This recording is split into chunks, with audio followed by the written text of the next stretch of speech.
Sahabat SMP ingat ya, ini adalah pohon ilmu. Jadi pohon ilmu berbuahnya juga ada ilmunya, kira-kira gitu.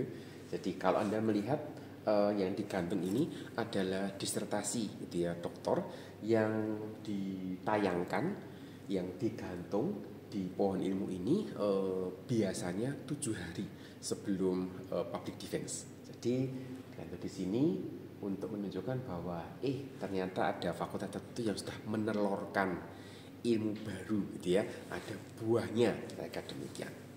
Nah, yang buat kelewatan beberapa edisi, saya pernah dulu syuting di tempat ini, dan ini saya syuting lagi di tempat ini supaya menjadi sebuah pengingat gitu bahwa ketika orang itu belajar masih ada buah yang harus dibagikan. Oke, saya lanjutkan.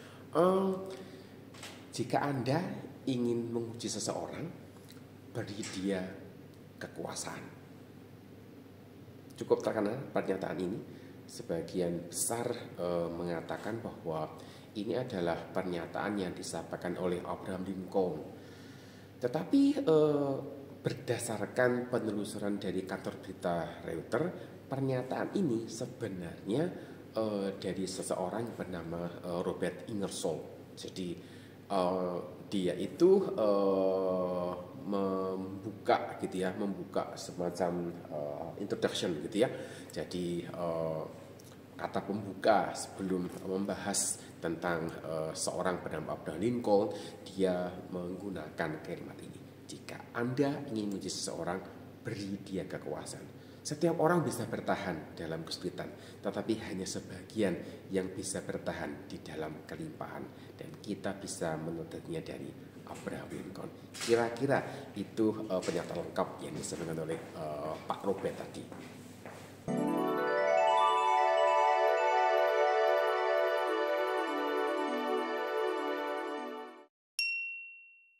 Berbicara mengenai pendidikan karakter, pertanyaan di Quora masuk gitu ya, begini, bagaimana kita bisa menilai keberhasilan pendidikan karakter pada anak? Jadi kalau kita memperhatikan tren akhir-akhir ini gitu ya, orang melihat bahwa pendidikan karakter ini sesuatu yang penting gitu ya, yang mesti mesti juga diberikan di sekolah. Bahkan beberapa mengatakan pendidikan karakter ini salah satu ujung tombak gitu ya dalam dunia pendidikan. Dan pertanyaan yang paling penting kalau kita bicara mengenai pendidikan selalu adalah bagaimana sih sebenarnya kita itu bisa mengevaluasinya. Apa yang bisa kita lakukan dalam hal ini? Jadi kalau kita bicara mengenai pendidikan karakter dan berbagai seluk-beluknya begitu, maka salah satu yang paling penting adalah terkait dengan mengevaluasi keberhasilannya. Dengan evaluasi yang tepat, maka pihak-pihak yang terkait bisa memperbaiki metode penyampaiannya, bisa memperbaiki cara pendekatannya, atau menggunakan contoh-contoh tertentu yang bisa menolong anak untuk belajar. Sebelum saya lanjutkan, saya mau disclaimer sedikit gitu ya. Yang pertama, saya ini bukan ahli pendidikan karakter atau pendidikan anak. Lawang kuliahnya aja bukan di prodi pendidikan gitu ya. Prodinya dari teknik elektro, engineering, teknik gitu ya. Banyak berurusan dengan angka, menghitung dan sebagainya, tidak berkaitan dengan mengamati perilaku. Tetapi saya itu cukup menikmati gitu ya, dan suka memperhatikan perilaku orang, termasuk anak-anak. Jadi ketika orang itu berperilaku seperti ini, kira-kira apa ya yang dia pikirkan? Kira-kira apa ya? Jadi bahasa tubuh gitu ya, kira-kira demikian. Itu menjadi sesuatu yang cukup menarik buat saya. Kemudian ilmu psikologi ya juga ala kadarnya, ilmu psikologi juga secukupnya, bahkan cenderung kurang gitu ya. Cuma tahu sedikit tentang konseling, itu masih terus di-upgrade untuk belajar bagaimana menjadi konselor yang baik. Selama ini hanya mengandalkan hasil ngobrol dengan beberapa psikolog, tanya ini itu, tapi tidak pernah secara khusus menekuni dan membaca buku-buku terkait dengan psikologi. Jadi apa yang saya sampaikan itu murni merupakan observasi saya dengan keterbatasan yang saya miliki. Ada orang yang berkata bahwa pendidikan karakter itu jauh lebih penting daripada mempelajari materi dari mata pelajaran. Benar tidak demikian? Atau ada sahabat SMP yang berpikir lain, atau mungkin ada yang berpikir sama gitu ya. Nah, ini sebuah pendapat yang disampaikan oleh orang dan kita bisa setuju, kita bisa tidak setuju. Dalam hal ini gitu ya, kadang kita itu perlu duduk diam sebentar untuk mikir. Betul apa enggak? Kalau betul kenapa? Kalau enggak kenapa? Jadi mirip juga gitu ya model pernyataan ini ketika diparalelkan dengan situasi ini. Lebih penting mana? Lebih penting adab atau lebih penting ilmu begitu. Jika memang adab atau karakter itu penting dari ilmu, berarti bisa dibilang materi dari mapel itu tidak penting kan, seperti itu. Berarti juga gitu ya, tidak perlu ada evaluasi atau tidak perlu ditekankan evaluasi hasil belajar dari mapel gitu. Itu kalau konsekuensinya kita konsekuensi dari pernyataan bahwa karakter jauh lebih penting daripada yang namanya ilmu tadi. Berbicara mengenai pendidikan karakter, sebenarnya ini melingkupi banyak aspek. Jadi mulai dari cara orang itu bersikap hingga cara seseorang itu berpikir, gitu ya. Jadi bersikap itu ya kalau mau dijabarkan juga luas gitu, karena sikap ini membuat seseorang itu bisa menempatkan diri dengan bijak. Artinya bagaimana dia menanggapi orang lain, artinya bagaimana dia berinteraksi dengan orang lain, berbicara dengan sopan, menghargai orang lain gitu ya. Itu hal-hal yang kita bisa ambil sebagai contoh bagaimana sikap itu membuat orang bisa menempatkan dirinya dengan bijak. Ketika orang berada pada situasi bahwa dia itu diremehkan misalnya, apa yang dia lakukan? Apakah dia akan marah-marah? Apakah dia akan langsung membela diri? Atau dia diam saja? Nah, ini perlu apa ya? Hikmat begitu. Perlu kebijaksanaan untuk bersikap seperti apa? Atau ketika orang ditempatkan pada situasi posisi bahwa dia itu pada posisi di atas angin misalnya, pernyataannya terbukti benar, sedangkan pernyataan dari lawan bicaranya itu terbukti salah gitu ya. Bagaimana dia menempatkan dirinya? Apakah dia akan merendahkan lawan bicaranya atau dia apa gitu ya? Nah, ini terkait dengan karakter tadi. Jadi bagaimana menempatkan diri dalam situasi tertentu dengan bijak itu menjadi bagian yang penting dalam sebuah karakter yang dimiliki seseorang. Kalau kita berbicara mengenai cara berpikir gitu ya, sebenarnya cara berpikir seseorang itu bisa membuat dia itu menelaah informasi dengan objektif. Tidak subjektif ya, dengan objektif. Bisa melihat dengan view, dengan pandangan yang lebih luas, lebih lebar, lebih komprehensif gitu ya. Dan tentu saja ini perlu diimbangi dengan ilmu yang cukup untuk bisa menelaah sesuatu. Maksud saya, ketika orang mencoba untuk menelaah informasi di sekitarnya dari apa, misalnya dari media, dari koran, dari majalah, kemudian dia mau menanggapi itu, dia pasti punya keilmuan tertentu atau dia punya wawasan tertentu yang dia bisa pakai untuk menanggapi permasalahan tadi. Jadi kalau misalnya kita bicara masalah krisis energi gitu ya, kemudian ngomongnya tidak nyambung dengan energi gitu ya, ya ini tidak cocok gitu. Artinya dia harus bisa menempatkan dirinya menanggapi itu dari kacamata energi dan bisa melihat dengan objektif, tidak sekedar menyalahkan negara lain misalnya dan mendukung negaranya sendiri gitu ya, tapi bisa melihat dengan objektif, artinya juga bisa memberikan kritik pada negaranya dan bisa menyanjung negara lain ketika negara lain juga bisa mengerjakan sesuatu yang lebih baik, kira-kira demikian. Dan ini menjadi satu hal yang kita mesti bangun di kalangan anak-anak ini, gitu ya.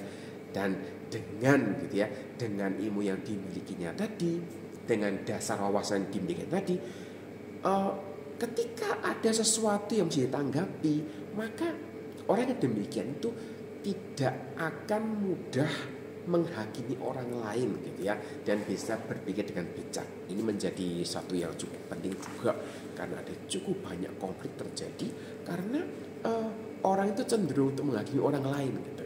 Dan ini menjadi sebuah pendidikan karakter yang kita masih juga pikirkan.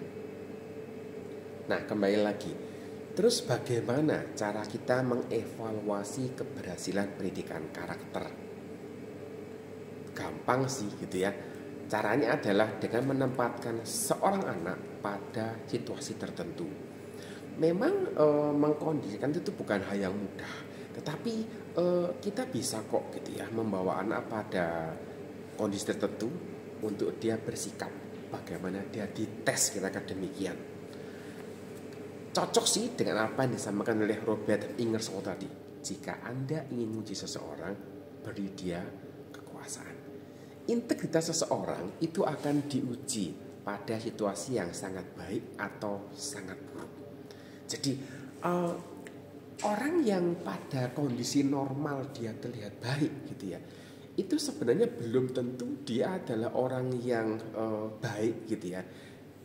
Ketika kondisinya itu sangat buruk atau kondisinya itu sangat baik.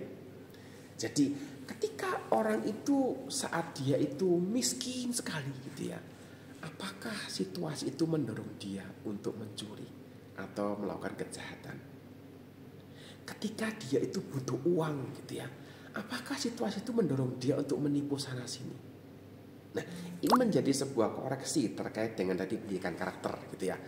Atau ketika orang itu kaya sekali gitu ya, apakah dia bisa bertahan untuk tidak sombong, tidak menindas orang lain, tidak melupakan berkat gitu ya. Saya kok tiba-tiba teringat apa yang disebutkan oleh Agur bin Yaki di kitab Amsal. Dia mengatakan, Tuhan jangan beri aku kemiskinan, karena kalau aku mencuri aku tuh mempermalukan namamu gitu ya. Tapi jangan beri aku kekayaan, karena kalau aku kaya nanti aku lupa sama yang memberi berkat, kira-kira demikian. Menurut saya kok cocok begitu ya. Ini adalah model yang tepat bagaimana mengevaluasi pendidikan karakter itu berhasil atau enggak ketika diajarkan kepada anak.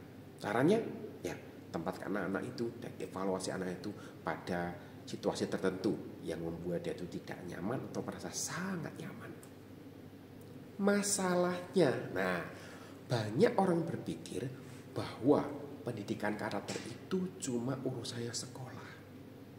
Akibatnya muncul pandangan gitu ya, bahwa kalau ada masalah moral di masyarakat, maka itu adalah cermin kegagalan sekolah di dalam pendidikan anak-anak. Ini sebuah refleksi buat kita semua gitu ya. Benarkah demikian? Dan silakan cek video Guru-Guru Pasar Minggu dibelah. Saya sudah pernah bahas beberapa tahun yang lalu untuk materi hal ini, supaya kita ini juga melihat apa sih yang kita bisa lakukan gitu. Dan cenderungnya masyarakat itu lepas tangan dan menyalahkan sekolah gitu. Ya sekolah gagal, sekolah tidak bisa mengajari anak-anak bersikap yang sopan, sekolah tidak berhasil mengajari anak-anak menjadi pribadi yang jujur, kira-kira demikian. Ketika ada masalah-masalah moralitas yang terjadi di masyarakat tadi. Terus kesimpulannya, apakah kalau begitu sekolah tidak perlu memberikan pendidikan karakter? Menurut saya sekolah tetap perlu memberikan pendidikan karakter. Tetapi, nah ini yang penting, kadang-kadang kalau udah ngomong panjang gitu ada tetapinya, terus baik-baik kayak demikian. Tetapi masyarakat harus mendukung sebagai tempat praktek gitu. sebagai sebuah laboratorium hidup. Masyarakat itu menjadi laboratorium tempat prakteknya anak-anak ini untuk bisa menerapkan pendidikan karakter yang diberikan di sekolah tadi. Dunia mahasiswa itu biasanya bilang begini, ngapain belajar teori? Tidak penting, yang penting praktek. Oke, kalau memang mau konsisten, mari kita juga menyediakan tempat praktek buat anak-anak ini untuk melihat, untuk mengerjakan, untuk mengobservasi hal-hal seputar materi pendidikan karakter yang mereka bisa lakukan. Jadi di situ anak itu belajar gitu ya, menerapkan hal-hal yang sudah pernah dipelajarinya. Di laboratorium itu anak juga melihat contoh penerapannya. Kalau di sekolah anak diajarkan untuk bijak menempatkan diri, apakah di masyarakat anak melihat contoh, oh ini loh contoh menempatkan diri dengan bijak, oh ini loh contoh menempatkan diri dengan tidak bijak gitu. Ketika anak belajar tentang bagaimana menjadi pribadi yang bertanggung jawab dan menghargai orang lain, itu juga pendidikan karakter. Tapi di masyarakat yang diamati adalah, loh, lah itu kok nyebut antrian, loh, lah itu kok datangnya telat, tapi tidak pernah bilang kenapa datang terlambat begitu. Ini menjadi sesuatu yang membuat anak ini dilemahkan hal-hal positif yang diajarkan sekolah tadi. Jadi ketika sekolah gitu ya memberikan materi pendidikan karakter, kemudian masyarakat itu menyediakan lahan untuk praktek, maka ada sebuah kolaborasi yang saya sebut sebagai sebuah kurikulum plus gitu ya, menimbulkan suasana sebagai sekolah plus. Karena bukan sekedar sekolah itu mengajarkan materi terkait dengan mata pelajaran, tetapi juga mengajarkan karakter yang baik, didukung oleh masyarakat yang juga mendorong anak-anak ini bisa praktek dan juga mengamati berbagai macam situasi terkait dengan pendidikan karakter. Jadi kita sebaiknya tidak menyalahkan sekolah, karena kemungkinan besar pendidikan di sekolah itu gagal karena anak tidak melihat prakteknya di luar sekolah. Ya gara-gara kita yang sudah dewasa, yang ada hendak sekolah ini, yang tidak menjadi contoh buat anak-anak untuk menunjukkan bahwa pendidikan karakter, nilai mental positif yang diberikan di sekolah itu adalah sesuatu yang benar. Saya kira itu dulu yang bisa saya sampaikan untuk edisi kali ini. Kita jumpa lagi di materi yang berbeda. Sampai jumpa.